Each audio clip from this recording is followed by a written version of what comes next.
Caros colegas de estudo, vamos para mais uma. Hoje mais dois capítulos do livro do Ed Cunnell.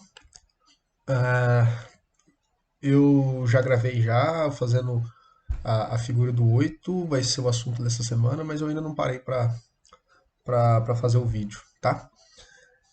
Também semana passada não gravei o episódio do livro, né? Era para eu ter gravado esses capítulos semana passada.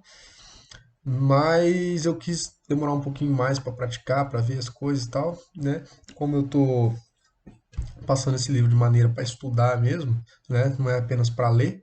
Se fosse para ler, eu já tinha terminado de ler, né? Que é um livrinho curto. Mas como eu quero ir lendo, tentando entender, fazendo, voltando pro livro e tal, tô teve essa semana passada eu não consegui fazer, né? Aliás, decidi esperar, né? Praticar um pouquinho mais para passar para vocês, beleza? Então foi por causa disso. Mas sem mais delongas, vamos começar o vídeo de hoje, tá? O primeiro capítulo que a gente vai falar hoje é ensinando potros verdes a recuar, tá? Potros, quando eles falam verde, né? Eles usam bastante essa expressão. Às vezes o potro é verde ou ele tá verde na manobra ou na modalidade, enfim. Verde é o contrário de maduro, né? Que nem uma fruta que quando não está madura está verde. Então, potro verde é um potro que está começando a ser montado ali, né? Então vamos lá. Ensinar os potros a recuar é bem fácil. No começo não adianta ter pressa e querer recuar muito longe. Quando o potro começar a ceder o rocamore, ele já vai recuar um ou dois passos e isso é o suficiente. A gente vai ver aqui que ele fala bastante de recuar usando mais a mão, né? Eu não lembro se no vídeo do que eu falo de recuar no círculo, né? Se eu falo disso, mas eu ensino a recuar, né? Usando uma perna, a outra, né? Mexendo a garupa ali, até que chega um momento que o potro muitas vezes quer ir para frente, aí eu só vou usar a rédea para deixar ele para frente, e aí você estimulando ali, ele com um pouco começa a se puxar para trás. É o jeito que eu gosto de fazer, porque você encontra muito pouca resistência, né? Você cria uma situação que o potro quer vir para trás e ele já começa a recuar com a garupa, né? A partir da garupa. Agora a gente vai ver que o Ed Conel ele fala um jeito que parece que é mais usando só a mão, né? Principalmente usando a mão. É, então, então continuando. Tá? Tentar recuá-lo, tentar recuá-lo demais no começo não fará bem nem a ele nem a você, já que ele ainda não sabe como fazê-lo. O segredo é não tentar recuá-lo uma longa distância de uma vez. Se o potro emperrar, o cavaleiro pode ter algum problema com ele. Comece com um passo ou dois até que o potro consiga recuar uma longa distância de uma só vez.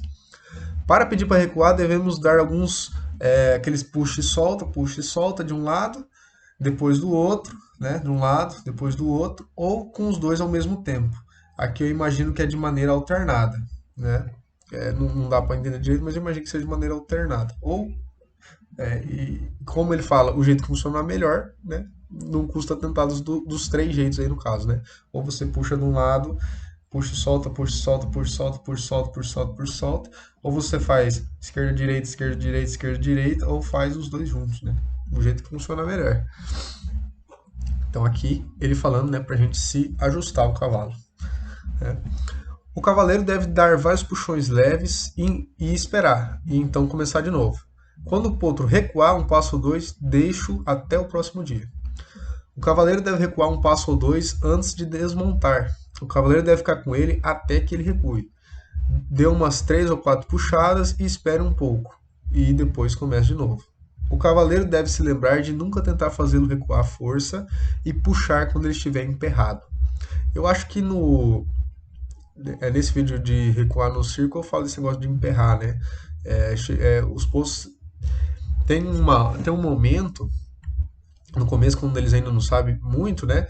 Que eles transferem o peso para trás, né? E a impressão que dá é que quando eles transferem o peso para trás, como o peso está no pé, ele não consegue tirar o pé para trás, né? E como não é uma coisa que eles estão acostumados a fazer, eles enroscam, né? E aí eles querem ir para trás, o pé fica parado e eles têm ponto que começa a querer levantar a mão porque a mão não tem para onde ir, né? A mão não tem para onde ir, vai para onde? Vai para cima.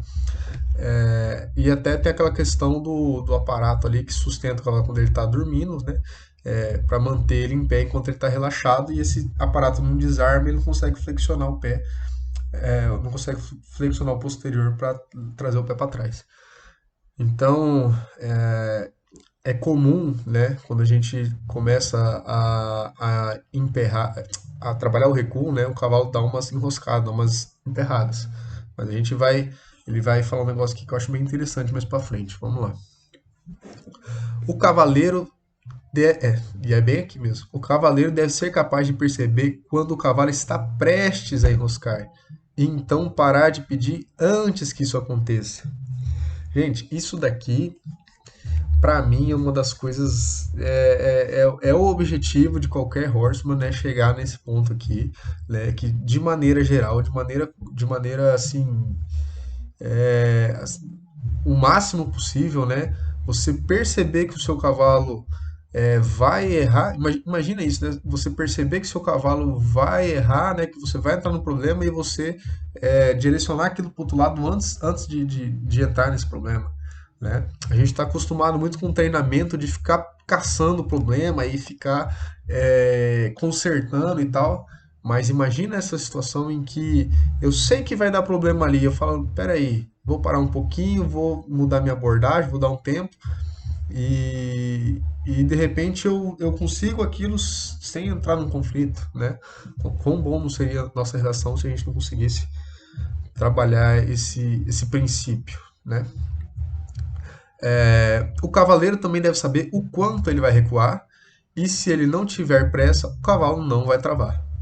Quando o cavalo trava é porque ele está enjoado disso. É só um adendo aqui para cima, né? Olha isso também. O cavaleiro tem que saber o quanto ele vai recuar, né? Isso, gente, é feeling. Isso é feeling, né? Então, continuando aqui. Quando o cavalo trava é porque ele está enjoado disso. Então, quando começamos de novo, é como se começássemos do começo. E o cavaleiro pedindo para ele recuar um passo ou dois. Aliás, se o cavaleiro continuar pedindo um passo ou dois, logo ele vai voltar a recuar como ele sempre fez, né? Bem como ele sempre fez. Um cavalo que não cede ao rocamore também poderá não querer recuar. Isso não é emperrar. Ele começa a recuar, ele vai começar a recuar quando ele começar a ceder ao rocamore. O cavalo ceder ao rocamore ou a embocadura e recuar um passo ou dois é muito importante e muito necessário quando o cavaleiro quer recuar um passo e virar parado. Eu acho bem interessante esse movimento, principalmente cavalo que tem às vezes dificuldade de mexer à frente. Eu vou ver se eu faço um vídeo também, porque isso é uma coisa. Eu não sei, acho que eu não gravei isso ainda.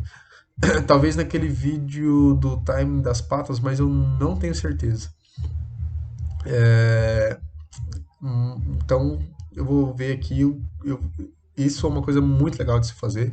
Uma coisa para você fazer devagarzinho, treinar seu timing, treinar seu feeling. É muito, muito importante também. E ajuda bastante, né?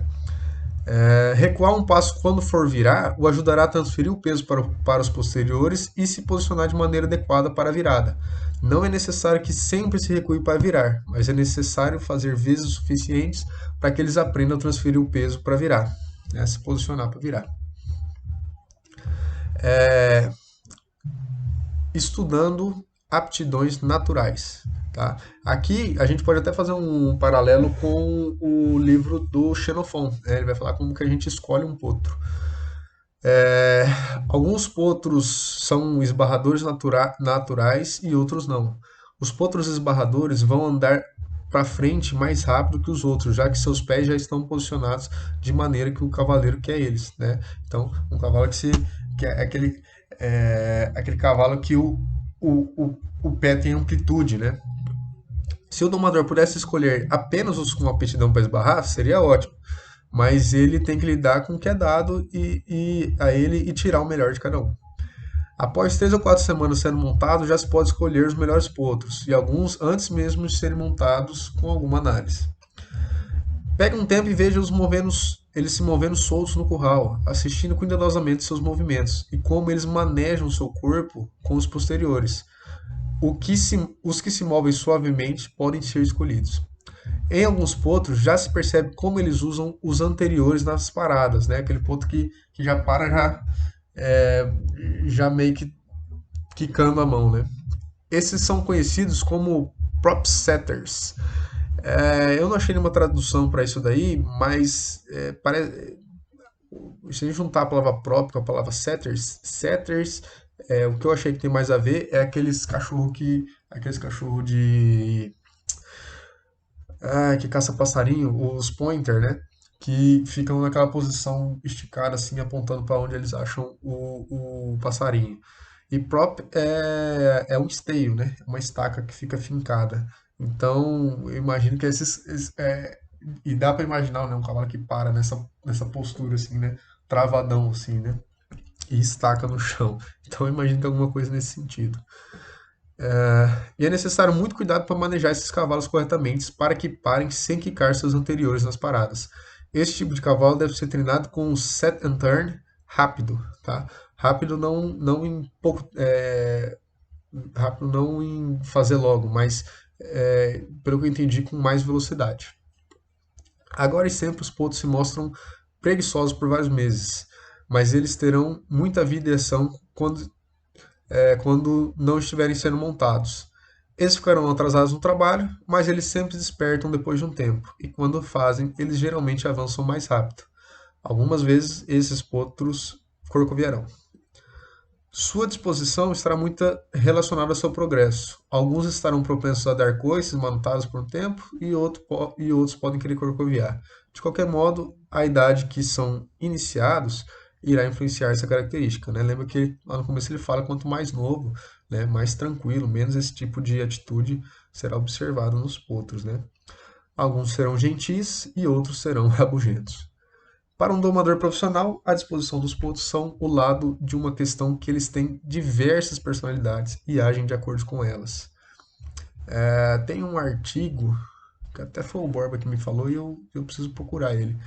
O cara lista, assim, era um monte, assim, sei lá, mais de 20 personalidades que ele percebeu, né, nos potros. Potros que têm personalidade meio parecida, né? Potro mais espirituoso, potro mais mansão, potro que, né? E ele separou, era bastante tipos, né, de personalidades assim. E realmente eu já consigo detectar alguns e já sei algumas coisas que eu tenho que trabalhar mais nesses pontos, né? Algumas coisas que eu tenho que fazer antes, algumas coisas que eu tenho que esperar, né? A gente vai desenvolvendo isso com o tempo, né? Com experiência. Quando o cavalo tem uma boa atitude e vida, vida que eu sempre vejo eles falando, é um cavalo que se mexe fácil, né? Aquele cavalo que é, você vê que é um cavalo que realmente está sempre vivo, né? Então eles falam bastante de vida, vida nas patas, né? Um cavalo que é leve, um cavalo que é fácil de você mover ele, né? O cavaleiro deve trazer essa atitude e essa vida para fora quando ele está sendo trabalhado. E ele coloca do jeito que. E aí ele coloca, né, essa atitude, essa vida, ele trabalha para ficar do jeito que ele quer. Né? O cavaleiro traz à tona a atitude e a vida do cavalo quando ele o trabalha. Mas ele não pode colocar a atitude e a vida de um cavalo em um cavalo que não tem. Se o cavalo não tem uma boa atitude e vida, ele não consegue fazer muito desse cavalo. Aqui alguns vão concordar, alguns vão discordar. Para mim, o cavalo mais difícil que tem de mexer é o cavalo que não tem vida, né? Aquele cavalo morto, aquele cavalo que não tem vontade, aquele cavalo que tá sempre pesando, tá sempre pensando em, né? Você tem que estar sempre levando muito ele. Eu acho bem complicado. Mas eu acho que, de repente, se a gente for mais nesses pontos, até se a gente for mais devagar, né, e a gente tem a tendência de querer apertar esses pontos, mas muitas vezes se a gente for mais devagar e